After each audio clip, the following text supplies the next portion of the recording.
Hey brother! Guys, I cannot tell you how much fun I'm having diving deeper and deeper into the world of Avatar. And today I'm excited we are talking about one of my favorite characters, Ty Lee. You know, the charming, bubbly, prep school valley girl who joined the circus and keeps talking about auras and is best friends with the enemy.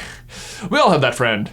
Right? Actually, even if you somehow do, Ty Lee is still one of a kind because she's actually 7 of a kind? At one point in the show, she reveals she actually has 6 identical sisters, which I have to say is a real testament to her parents. I mean, I personally have 3 kids, 2 of which are indeed identical twins, and I gotta tell you, it's hard. I'm not sleeping much, gang. 7 identical, though, is downright impressive and almost unbelievable because it has actually literally never happened on Earth before. There are cases of septuplets in the world, but never 7 identical. So way to beat the odds, Ty Lee and family. I applaud you. But what is crazy is that being one of 7 identical septuplets is not even the most impressive thing about her lineage. The most impressive thing is that she is totally an air nomad.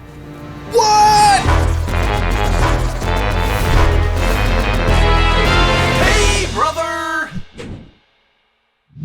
Okay, Ben, so one of the things that has never really made sense to me about the history of the 100-Year War in Avatar is the complete and utter success of the Fire Nation's attack against the Air Nomads. I mean, the show is called The Last Airbender. The whole premise is built around the fact that the Fire Nation wipes out every other single member of the Air Nation. And yes, it does have to mean all of them, because unlike the other 3 nations, every single air nomad could airbend. But there are just so many hurdles they would have to overcome in order to accomplish this. As we talked about last week, just getting up the mountains to where they lived would be a challenge. Plus, then you'd have to contend with the monks themselves. Never mind the fact that the Air Nation isn't like one single piece of land. They are spread out all over the world in the north, south, east, and west air temples, meaning you would need at least 4 100% successful coordinated assaults on the air temples if you're gonna get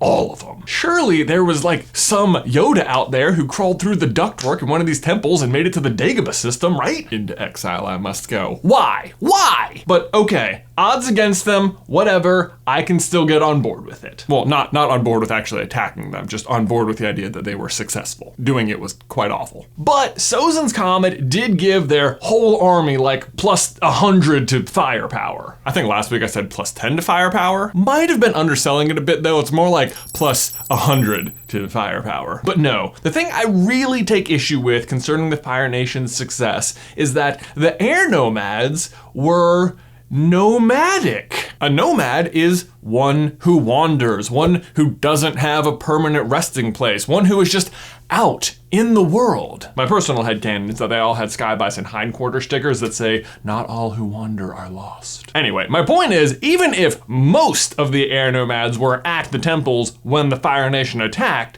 certainly some weren't. I mean, as kids, they are all given a Sky Bison as an animal companion, and if Aang, who's only 12, is any example to go off of, they pretty immediately start traveling just everywhere. Can you imagine giving your 12-year-old a flying animal and being like, have fun? My mom wasn't even comfortable letting me drive the minivan when I was 16. I mean, if I'm being honest, she's still not cool with it. But seriously, as Aang is traveling to the North Pole, we learn he's already visited Kyoshi Island, Omashu, he has friends in the Fire Nation, he knows what penguin sledding is. Will you go penguin sledding with me? Sure. I mean, it's not hard to understand what it is, but you have to know that you can do it, and it's like a water tribe only thing, so he must have been there. There's just no way the Fire Nation got all of them because there's no way all of them were there. And you'd think once they got the heads up that they were being hunted by the Fire Nation army, they're definitely gonna make it a lot harder to find them. Certainly someone evaded them, right? Well, yes. It turns out the answer to this very question and problem was finally resolved in one of the Avatar comics Relics. Relics takes place during Book 1 and features Aang being captured by Admiral Zhao, who fills a cave with Air Nomad relics to lure him into a trap. And once he has captured Aang, he reveals that Fire Lord Sozin used caves exactly like this to lure in and trap Air Nomads who had survived the initial attack. Basically, the Air Nomads would find these caves, think they were the caves of other survivors, and go in, at which point they would become trapped and then executed. It's like, really mean trick. But effective, to the point where by the time he dies, Sozin at least believes the only airbender he didn't get was the Avatar. I wasted the remainder of my life searching in vain. But personally, I disagree, and I think the proof is Ty Lee. Okay, so per the name of the show, when Aang wakes up out of the iceberg, there can be no doubt that he is indeed the only airbender left alive. But that does not mean that 0 air nomads survived Sozin's purge. Like, say for example, if even 1 air nomad, and the odds of that seem pretty high, was in Ba Sing Se when the Fire Nation attacked. Well, guess what? I have news for you. 100 years later, Ba Sing Se has resisted invasion. Actually, silly me, I'm not even sure what I'm talking about. There is no war in Ba Sing Se. There's no war in Ba Sing Se. Point being, it would be a great place to hide as long as you never leave, which already seems to be the custom in Ba Sing Se during the war anyway. But say you are such an air nomad and you're stuck in Ba Sing Se and you settle down with some non-bending Earth Nation citizen, and 3 to 4 generations later, the airbending is no longer present, but there would still be a descendant alive from the Air Nation. And I don't really want to get into how like bending and genetics all work together and stuff, because that could probably be its own entire video, but obviously something like that would have to have happened because we know Aang is the only airbender left during the time of the show. And you might be sitting at home like, Jay, okay, that might be a pretty good example for an air nomad who is in Ba Sing Se, but Ty Lee is from the Fire Nation. I mean, she went to the Royal Fire Academy for Girls. Certainly, if any air nomads survived, it wasn't in the Fire Nation. Right? Don't you worry, we will get to that. But first, let's address why I even think this is a possibility and examine how very similar Ty Lee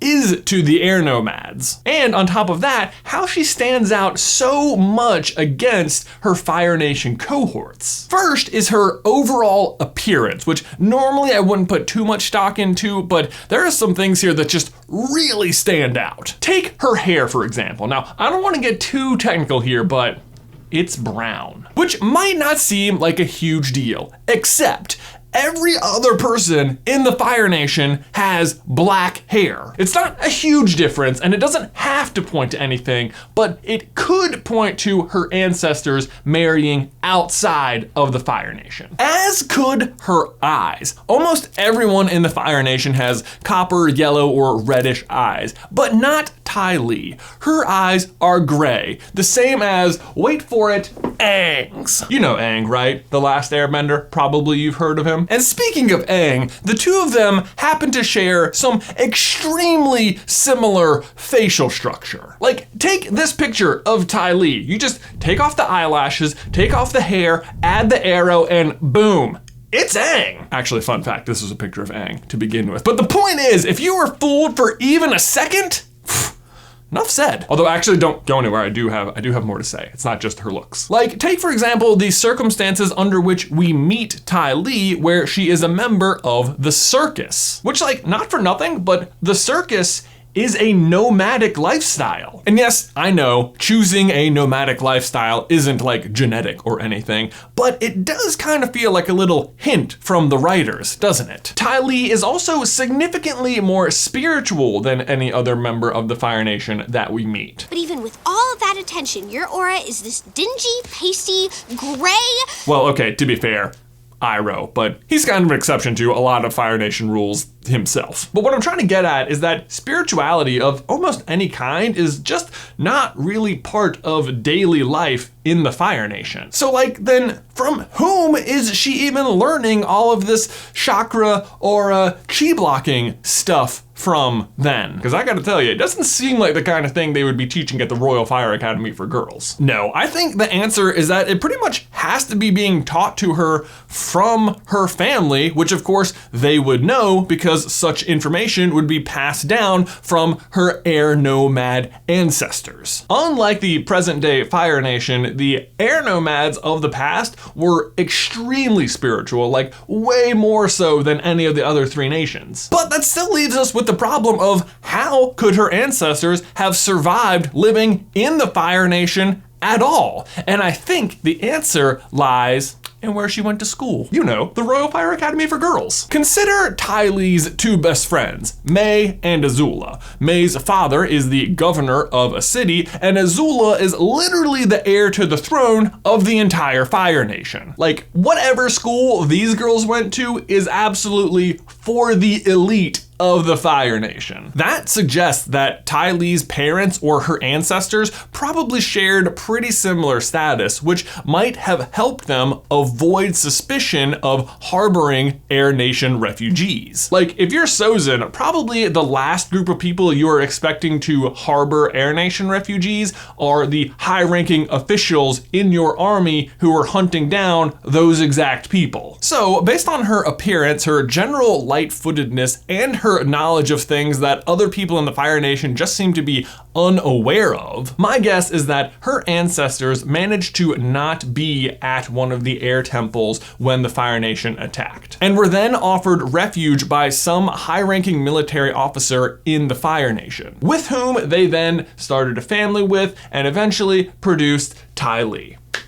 and her 6 sisters. Fun fact about the sisters, Ty Lee hates being part of a match set, which is why she tries to like differentiate herself, but then she ends the show joining the Kyoshi Warriors, who all dress the same anyway, but they can take the costumes off, so she's like sort of both. Isn't that cool? But guys, what do you think? Is Ty Lee indeed an Air Nomad? Let me know your thoughts in the towel section down below. Thanks so much as always for watching today's video. Please remember to leave a like on it if you haven't already, and subscribe so you don't miss any future Avatar content from us. If you want to see why the Fire Nation killed off all the dragons, you can check out this video right here. But Ben, until next time, I will see you in another life, brother. Hey, brother. Ben, why are Azula's flames blue? All right, unpopular opinion alert, guys. Azula might be my favorite character from Avatar: The Last Airbender. Anyone not? Just me? Okay. But like, as far as I'm concerned, the show doesn't even really start proper until the beginning of season 2 when she is introduced, blasting lightning out of her royal fingertips. Yes, she is admittedly and openly a monster. Well, you're right about all those things. But no one else quite commands the camera like she does when she's on screen. Well, I guess it's animated. Is camera the right word? Pencil? Yeah, I'm sticking with that. Pencil. She commands the pencil, but whatever the word is, I'm sure it is afraid that she is going to kill it if it doesn't do exactly what she says. Maybe you should worry less about the Tides, who've already made up their mind about killing you, and worry more about me, who's still mulling it over. What I mean is, when Azula is on screen, the stakes are high no matter what. Like, it does not matter who she is interacting with. Be it her actual enemies, her soldiers, or her best friends, Azula always feels dangerous, and you never know who around her is going to fall next. I mean, God forbid you ever play a friendly game of beach volleyball with her. Just kidding. Everyone knows beach volleyball is a cutthroat sport where you play for keeps. You know what you're getting into when you step onto that court. Sand. Azula is just menacing in many ways, but the thing that always drove home how dangerous she was to me, even more than her lightning, was her signature blue fire. And today we get to the bottom of why it's blue.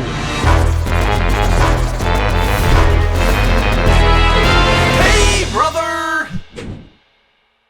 All right, lightning and blue fire. These are the two aspects of Azula's firebending that immediately let you, the audience, know that Azula is a step above every other firebender and a true powerhouse. But it turns out the lightning is not as unique as you might think. Like, yes, she is the first character we see do it, but she's certainly not the last. Her father is also pretty zap happy, and Iroh actually gives us a full breakdown about how lightning bending works when he tries to teach Zuko. Lightning bending is all about separating positive energy and negative energy and then slamming them back together and providing a guiding hand for it to flow. And I really love that explanation and appreciate that they explained it. But do you know what does not get explained?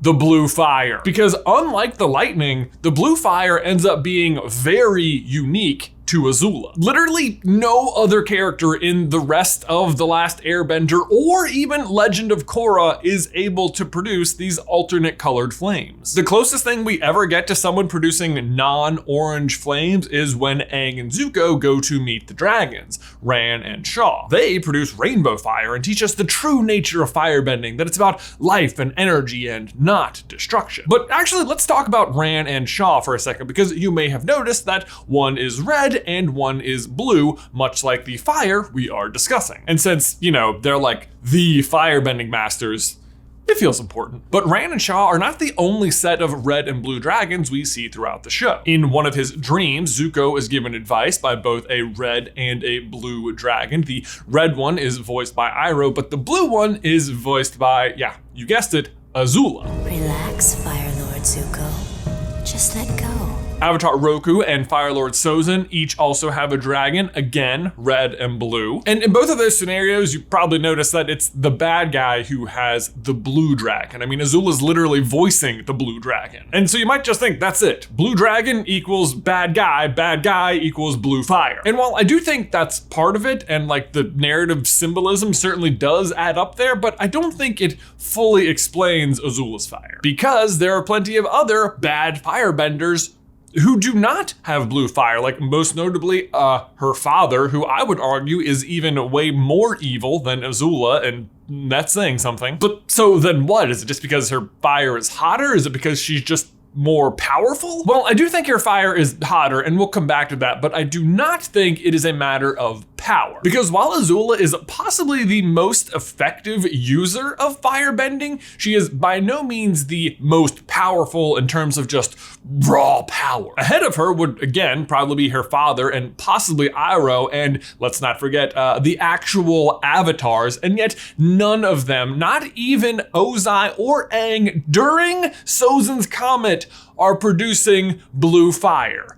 It's still orange. But so then is it just a matter of heat? Is Azula's fire just hotter and that's why it's blue? I mean, how many times have you heard in life, now make sure you don't touch the blue part of the flames because that's where it's really hot, which I always think is like really weird advice, because I have news for you. Whether you touch the orange or the blue part, it's gonna hurt real. It's not okay to touch any of it. In any case though, the answer is both yes and no. By which I mean, the end result is that yes, her flames simply must be hotter. But in the end, the blue fire is all just an extension of Azula's perfectionism. Perfectionism is Azula's tragic character flaw. It is her eventual downfall, and it's one of the very first things we learn about her. Almost perfect. One hair out of place. Almost isn't good enough. Almost isn't good enough. That's what it says on the napkins at the club. That exact scene is harkened back to in the series finale when Azula finally has her total breakdown, and the final straw is that single hair out of place. All right, hair, it's time to face your doom. Let me just read you some common traits of the perfectionist, and let me know if any of these sound like Azula. All or nothing thinking, being highly critical, being pushed by fear, having unrealistic standards, being focused on results, being depressed by unmet goals, having a fear of failure, being very defensive, procrastination, and low self-esteem. Now, I agree, low self-esteem, defensiveness, and being depressed by unmet goals doesn't exactly sound like Azula, but that's because it sounds exactly like Zuko. I'm angry at myself! And this is no mistake, because while Azula thrives under perfectionism, Zuko totally suffers under it. Azula is the end result of some very tragic parenting. She very rarely gets emotional or personal, but in the episode The Beach, when she, Zuko, May, and Ty Lee are sitting around the fire and sharing their inner demons, she shows her hand just a little bit and reveals how her mother never really loved her and favored Zuko instead. What is wrong with that child? And she claims it doesn't matter to her and manages to play it off pretty well, but it oh so clearly matters to her. I mean, later on, when she is having her complete breakdown, guess who she keeps having visions of? I love you, Azula. I do. But failing to receive the love from her mother, who loved Zuko so unconditionally and who gets banished before any sort of amends can be made, Azula is left to seek approval and love from her father. Unfortunately for her, her father is Ozai, who I'm sure I don't have to tell you is a really bad parent and who only ever offers conditional love. And that condition is perfection. That being said though, Azula is his star child. She is, against all odds, able to rise up to the unbearably high standards he sets. I mean, she conquers Ba Sing Se, she kills the Avatar, and he even makes her Fire Lord. But despite the desired results, Azula suffers a terrible cost for having been raised that way, and eventually the bill comes due. Despite getting what she wants, her eventual fear of failure starts to get the better of her, and she becomes more and more manic about even the most minute thing being out of place until she is totally driven off the edge. So please, tell me why on the most important day of my life you've decided to leave a pit in my cherry? And at this point, I'm sure you're saying, yeah, okay, we get it. She's a perfectionist. What does that have to do with her fire being blue? Well, it all comes down to science. As it were though, I am not very well versed on the physics of fire, so I reached out to Hank Green, who is the host of SciShow and Crash Course here on YouTube, and he was able to provide me with a layman's term explanation. Blue fires are hotter fires that result in more complete combustion and less soot. That can be accomplished with simpler, cleaner fuels and better mixing of the oxygen and the fuel. And the orange part of fire are signs of incomplete combustion, basically glowing unreacted carbon particles that might react to form complex carbon chains of soot. Blue flames are glowing carbon dioxide, which is the desired final product of combustion. Okay, I said layman's terms at the beginning of that, but I'm gonna break it down to be even simpler.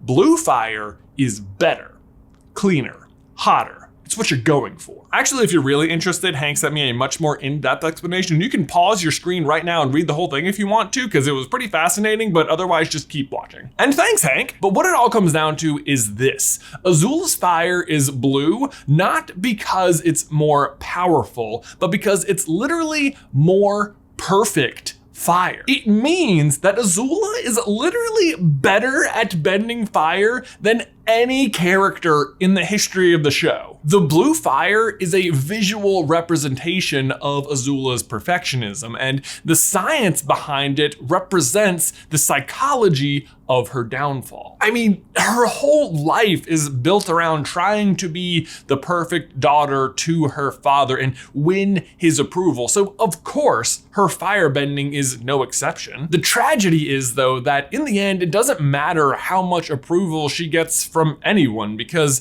no matter what, she'll never be good enough for herself. But there you go, guys. That is why Azula's fire is blue. And Ben, my question for you and everyone else is, who is your favorite villain from the Avatar series? You can't say Zuko because he ends up as a good guy, so don't just let me know in the towel section down below. Special thanks again to Hank for offering his expertise. Don't forget to leave a like on this video if you haven't already, and subscribe so you don't miss any future Avatar action from us. If you want to see why lightning bending becomes so common in Legend of Korra, you can check out this video right here. But Ben, until next time, I will see you in another life, brother.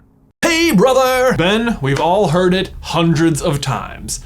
Everything changed when the Fire Nation attacked. And just a few days ago, that exact thing happened in our Discord server. Flames erupted everywhere and it has been ablaze ever since. Which can only mean one thing. We need the Avatar. Or else that we need Avatar content on this channel. We have talked about diving into this fandom forever, and now that it's finally on Netflix and it feels more accessible than ever, I don't know, the timing felt right. Plus, last week on Twitter, I asked if you guys had any questions about the series, and the response was overwhelming. Now, don't worry, we will still be covering everything else we've always talked about here on the channel. We are just broadening our horizons and diving into one of my favorite things. And so to kick things off, we are going to try and answer one of the questions about the show that has always left me feeling very perplexed, which is, why did the Fire Nation kill all the dragons?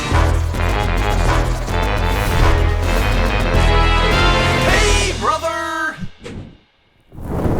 Okay, so in case you need a refresher, when we first meet Aang, Katara, and Sokka, it is 100 years into a war started by the Fire Nation, which is a really long time for a war, especially when you consider how big of a victory the Fire Nation celebrated on day 1 when they wiped out the entire Air Nation. Like, how are they able to achieve such a big win on day 1 and then immediately arrive at a stalemate for like 99 years? I mean, defeating the Air Nomads at all would have been a big deal, but to do it in one day is like downright impressive from their point of view anyway. For the rest of the world, just a ginormous net loss. But their victory is actually probably even more impressive than you realize. First of all, according to Aang, the only way you can even get to an air temple to begin with is on the back of a flying bison, like Appa. The only way to get to an Airbender temple is on a flying bison. And I doubt the Fire Nation has any flying bison. This is because 3 of the 4 air temples are located extremely high in the mountains where, yes, they have landing pads for their bison, but they have no other real entry point, no roads or bridges or paths or anything. True, the western air temple is built into the side of a valley, so maybe you could like descend your way in, but still, that's only 1 out of 4, and there's still no roads or paths or bridges or anything. And then on top of just getting there to begin with, the other thing the Fire Nation has to contend with is the Air Nomads themselves. The Air Nomads are particularly unique compared to the other 3 nations because every single Air Nomad can airbend. It's not like the other nations where it's a mixed bag of some people can bend, but most people can't. This makes every single member of the population a difficult enemy to face. Plus, you're just already on their home turf where they can use the terrain to their advantage. And like, I don't know if you've seen Star Wars, but having the high ground, kind of a big deal.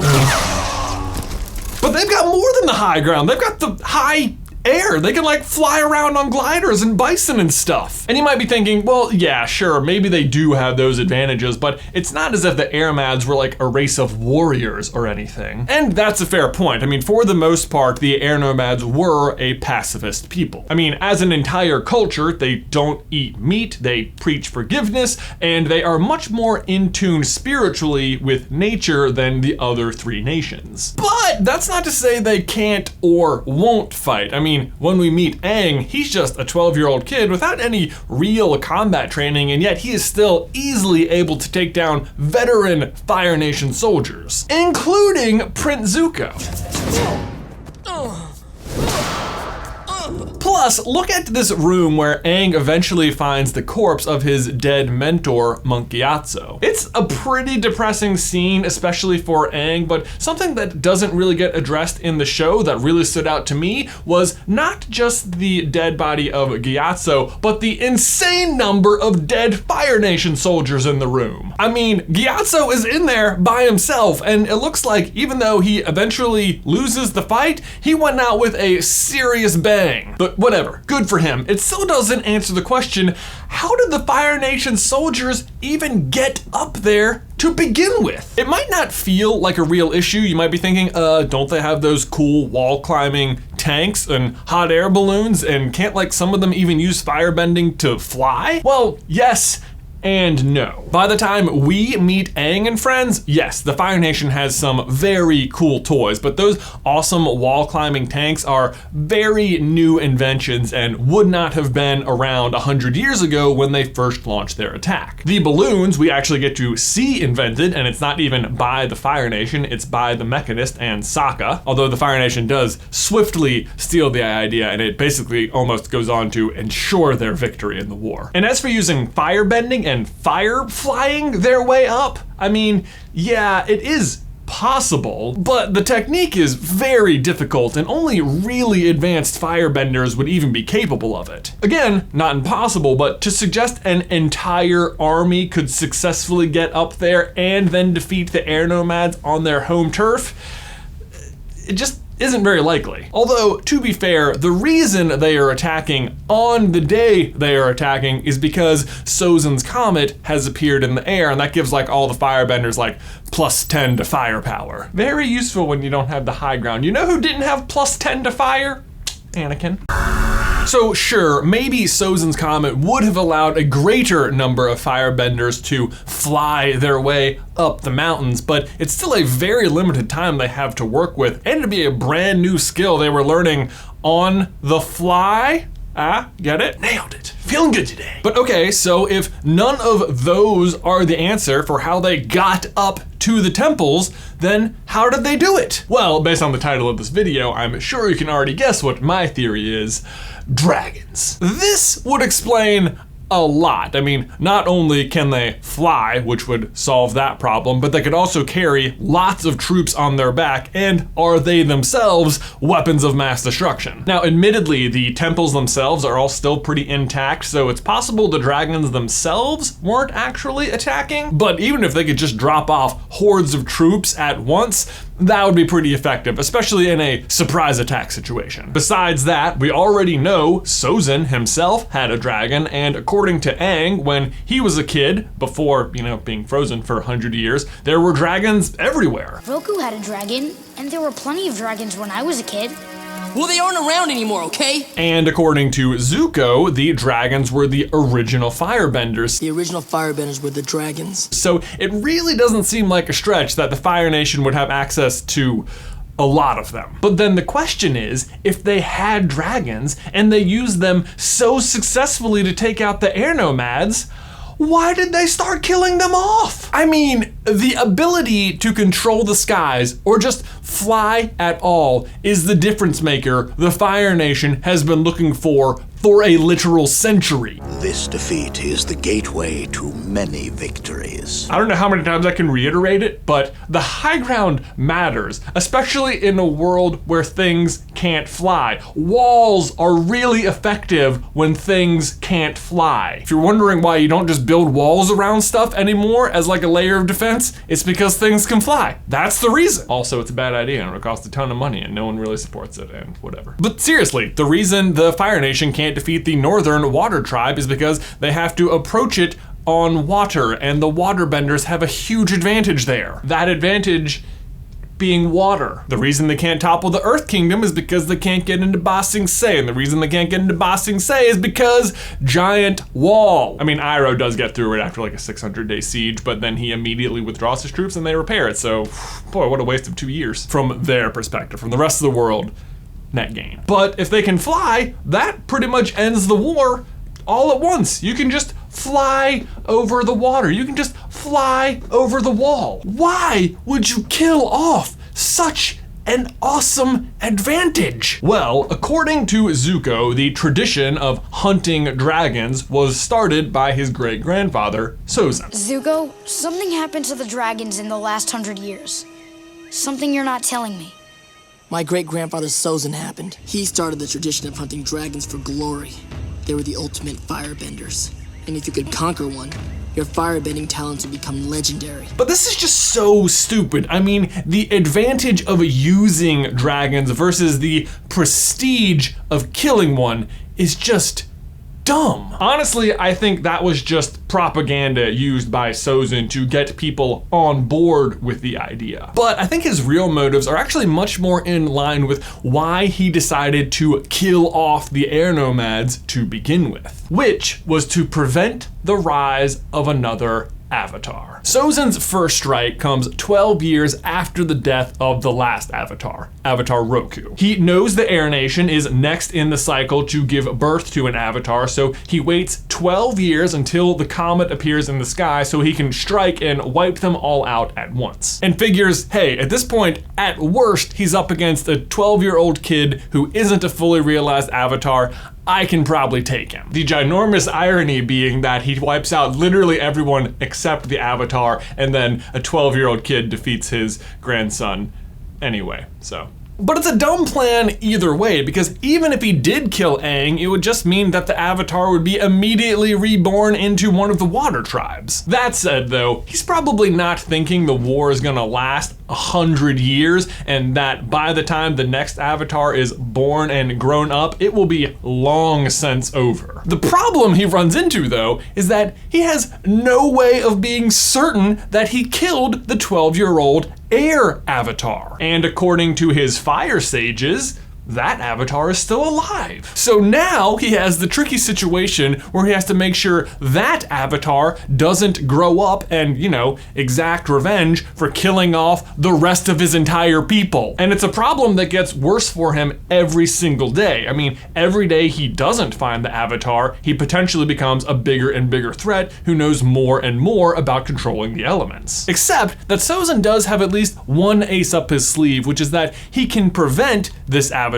from becoming fully realized by making sure he doesn't learn firebending. He probably could have been reasonably certain, or even could have controlled for no Fire Nation citizen to teach the Avatar firebending, but that would still leave the original firebenders, the dragons. The dragons, while a tremendous asset to the war effort, are also the biggest threat because they could still teach the Avatar how to bend fire. In fact, this is exactly what happens when Zuko loses his juice and him and Aang head to the ruins of the Sun Warriors to learn about the origins of firebending. That was a really weird sentence. But both Zuko and Aang are taught the Dance of the Dragons, an original form of firebending by Shaw and Ra, who are actual dragons. And this is not only where Aang learns firebending, but also the true essence of firebending, which is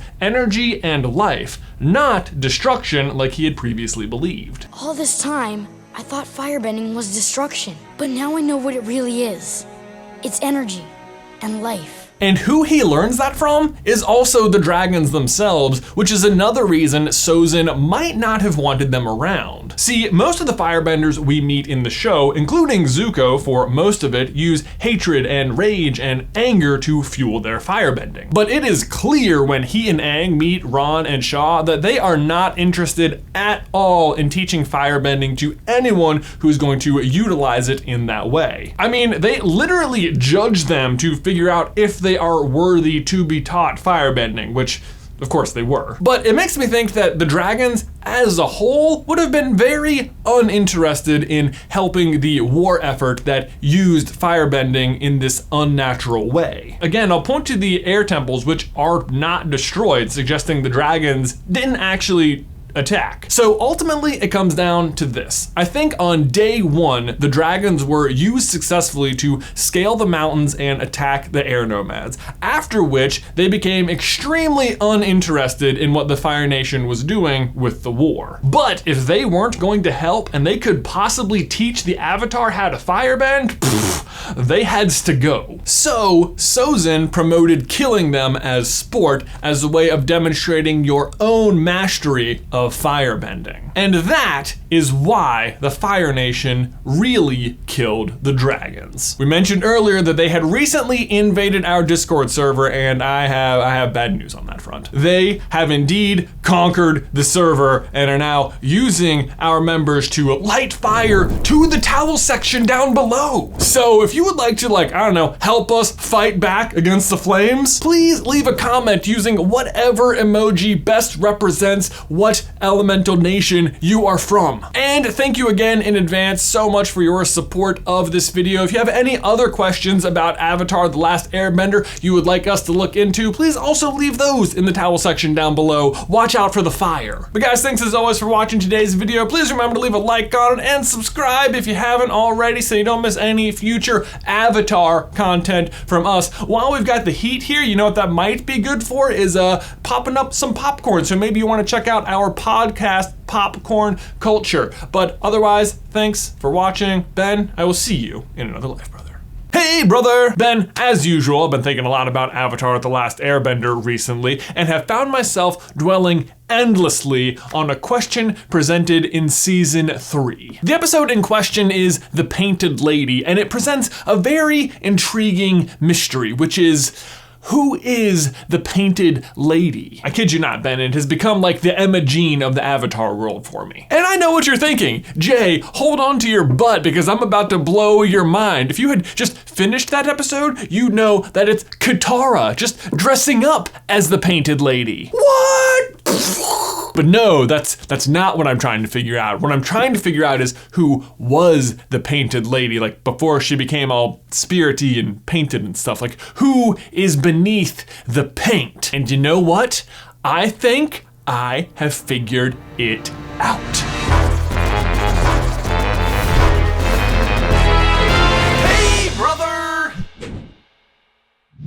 Okay, so in case you need a quick refresher, the Painted Lady makes her first and only appearance in season 3 during the episode The Painted Lady. Little on the nose, but whatever. Historically, I have not always loved this episode that much because it's one of the few filler episodes to just infiltrate its way this deep into the show. Like, you could probably just skip it and not really miss anything. Like, even in the episode, Sokka is just determined for the group to just skip this little adventure and move on with his master plan. Look, we only have a few weeks to get to the Fire Lord in time for the invasion and the eclipse, which, by the way, only lasts for 8 minutes. And we just lost a whole day. Which, fun fact, is actually the production schedule for the show itself, which the team was also frequently behind on. But I have to say, it's rapidly climbing the ranks of my favorite episodes because it's just so pure. There aren't even any subplots. It's just the core 4 going on a little mission, doing some good in the world. Anyway, in this episode, Aang and friends find themselves floating down a polluted river with no way of really catching more food. So they stop at the small river town of Jianghui, where the selection of food to purchase is not that great. Would you like the one-headed fish or the two-headed fish?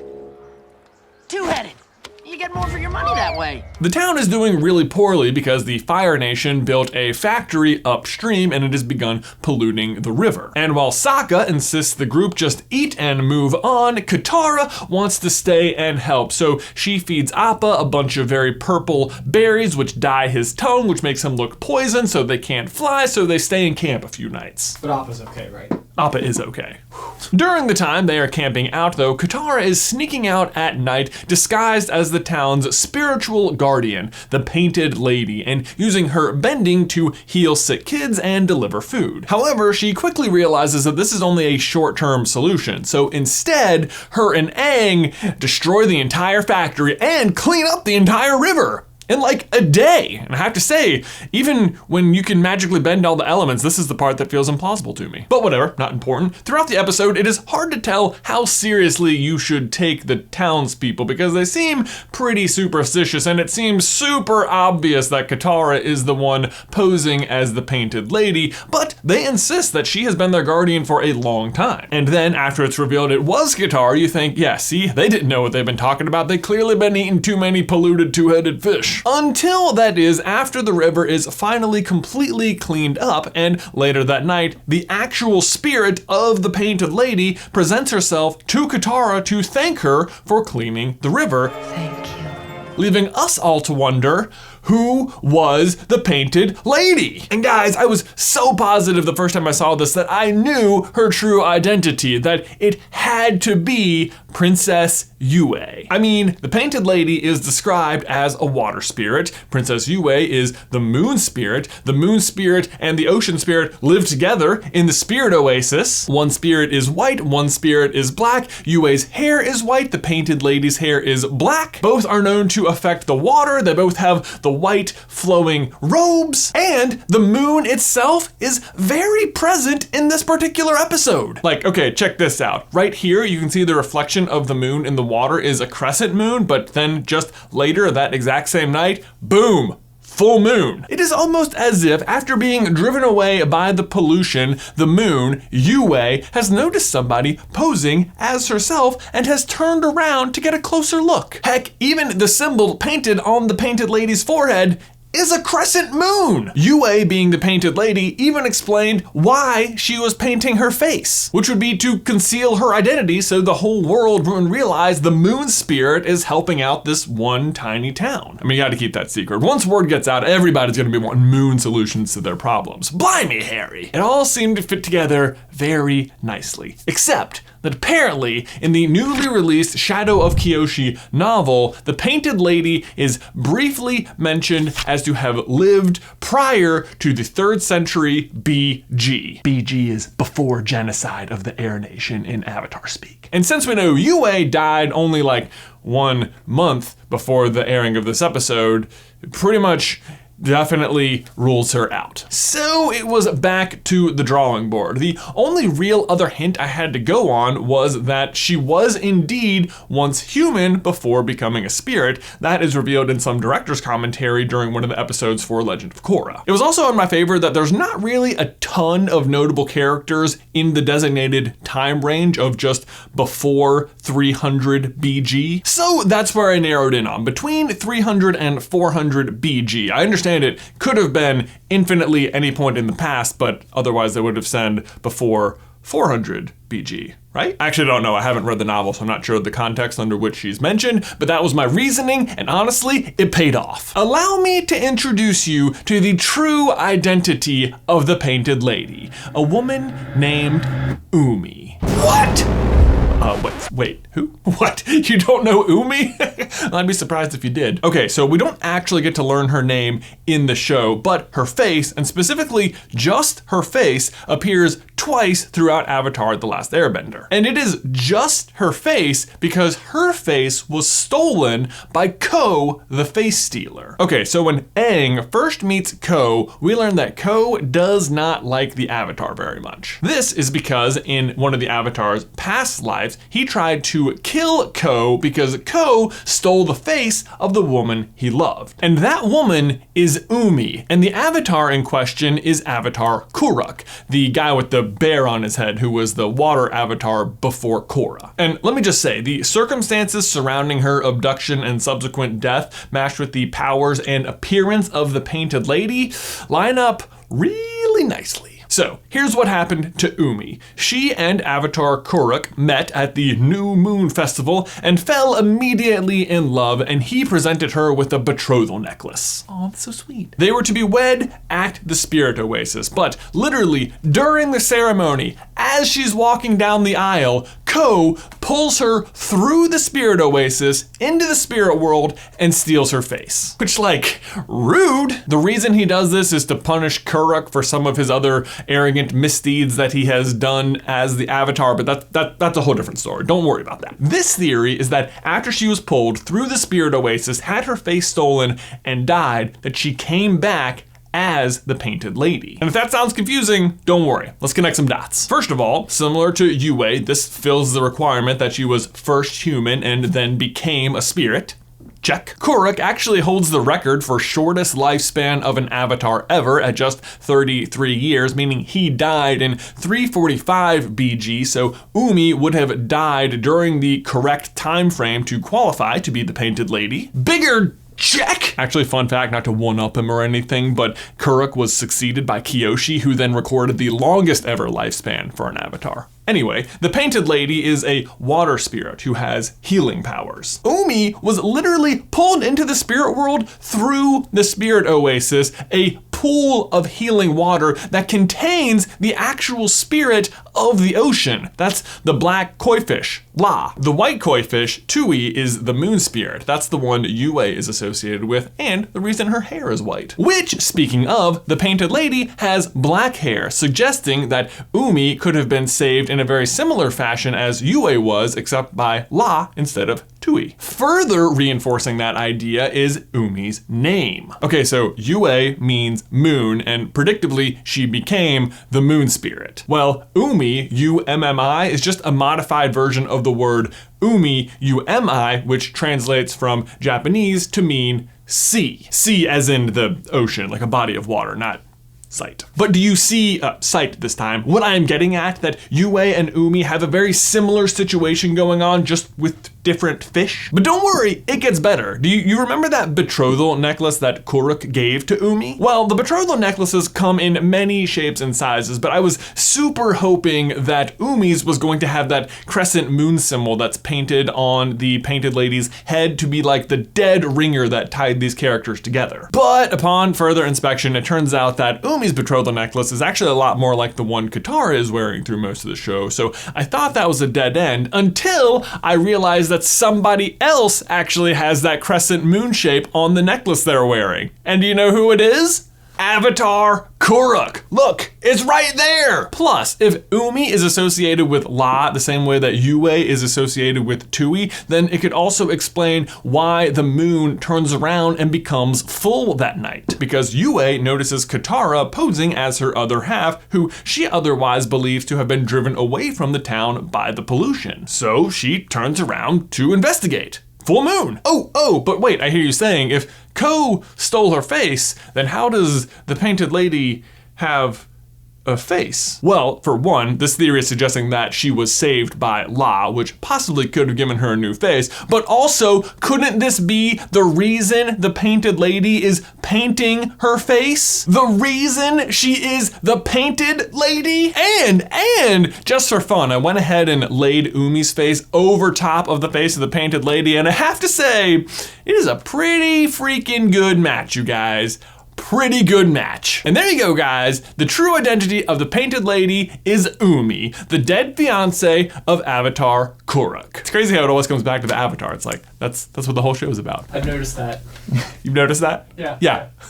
Only a few episodes in, too. But Ben, my question for you and everyone else is, what do you guys think? Is Umi indeed the true identity of the painted lady? Let me know your thoughts in the towel section down below. Thanks as always for watching today's video, guys. Don't forget to leave a like on it if you haven't already, and subscribe so you don't miss any future Avatar action from us. If you want to see why the Fire Nation killed Katara's mother, you can check out this video right here. But Ben, until next time, I will see you in another life, brother.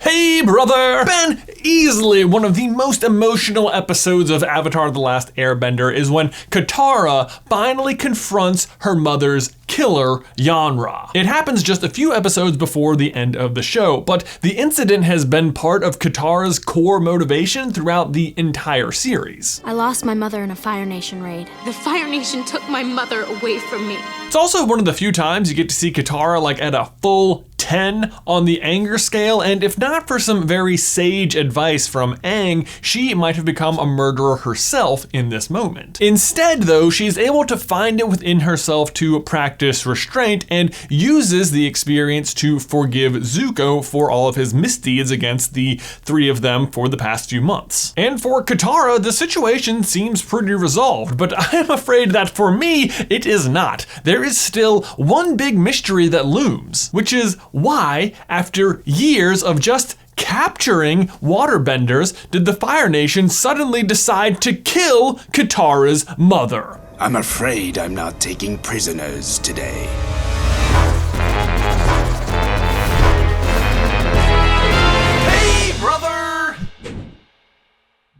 Okay, so right out of the gate, this might not feel like much of a mystery. Like, is it really that hard to believe the Fire Nation killed one more person? Not really. And yet, this is actually very out of character for them. Like, yeah, they wiped out the Air Nomads in one fell swoop, but from there, they don't really make much progress in the war until... Like, you fast forward 100 years and it's like, have they conquered the Earth Kingdom? Nah. The water tribes? Both still there. What have you been doing? You had like great day one. Then from there you're like, man, I'm sore. What if instead, I think I'm just gonna sleep in tomorrow. You know, I can't jump in too much too soon. Maybe I'll go back in 100 years. Anyway, in the episode The Puppet Master, we learn from Hama that it was 60 years ago that the Fire Nation first began conducting their raids against the Southern Water Tribe. And during those raids, the goal of the Fire Nation wasn't to kill all of their opponents, just to capture all of their waterbenders. And at face value, this seems like a pretty effective strategy. I mean, without any waterbenders, it's way harder to defend yourself or form any sort of real resistance. But what's unusual about this is the timing of it and the determination not to kill the waterbenders. I mean, you wiped out all of the Air Nomads, so what changed? Well, first, let's address the timing. 60 years ago from the present means 40 years after the genocide, meaning the Water Tribe raids didn't start until 40 years into the war. So why, 40 years in, all of a sudden is there this sudden determination to attack the Southern Water Tribe in this very specific way, capturing their waterbenders? Because to our knowledge, it's not like they were actively resisting or fighting back in any way. No, instead, the answer, of course, has to do with the Avatar. Everything revolves around. It's like the show. The whole show's about this. Like, See, when Fire Lord Sozin first attacked, he was confident that he had not only wiped out the entire Air Nation, but also the Avatar that would have been born following Roku, which serves him in two really big ways. Like, first of all, the Avatar has to be reborn yet again, which means they're probably not going to be a threat for like at least another 15 years or so, like long enough for them to grow up and learn some elements. But even if they do, there's no airbenders left to teach them airbending, so they like can't become a fully realized Avatar. It's win-win. And like, hey, no need to even worry about hunting down this newly born Avatar, because 15 years, I mean, this war is gonna be long over before then. Right? This feels like exactly what I said in March. However, one of his fire sages, Kaja, who happens to be the grandfather of Shayu, who helps out Aang on Crescent Moon Island, informs Sozin that the Air Avatar actually survived the Purge. And this is very worrisome for Sozin, because it means he just wiped out the most powerful person on the planet's entire race. So he spends the rest of his life searching for the Avatar. But of course, he never finds him, and eventually he dies and passes the throne on to Azula, who then also spends a very frustrating 20 years looking for the Avatar. Frustrating because at this point, this Avatar who survived definitely should have revealed himself, right? Like he should be 50 or so by now. But no, Azula has a better idea. That Air Avatar must not actually exist. He must have actually been wiped out in the Purge. That's why we can't find him, because we've been looking in the wrong spots. He's actually been reborn into the next nation in the cycle, the Water Tribe. But yet again, he is met with resistance from the Fire Sages. In fact, Kaja's son, Shayu's father, tells him, no, the Air Avatar is still alive. To which Azula responds by having him executed. And that's when the Southern Water Tribe raids begin. So, the timing of the raids and the reason that they are capturing and not killing all comes down to this. They're looking for the next Avatar, who they now believe, or at least theorize, to be a waterbender. And their strategy is the same as Zhao's when he captures Aang. Just keep them locked up. Don't kill them, because if you kill them, they're just gonna be reborn, and the whole problem is gonna start again. But if that's the case, you might be wondering, why are they attacking the south and not the north? And the answer is that the north is just a lot better defended, isn't it? But in the meantime, they can easily wear down the south and have about a 50-50 shot of capturing this new Avatar. And they are very successful in their strategy. They eventually do capture 100% of the waterbenders from the Southern Water Tribe, with Hama being the very last one. We actually learn from Hama herself that all of the waterbenders are taken to extremely dry prisons where there is zero water for them to bend. Or so they think. This is where Hama develops the extremely deadly and dangerous waterbending technique of bloodbending. And after spending months and months developing this technique and patiently waiting for the full moon, she eventually turns it on one of the guards and forces him to let her out of her cage. It's a truly daring and grand escape,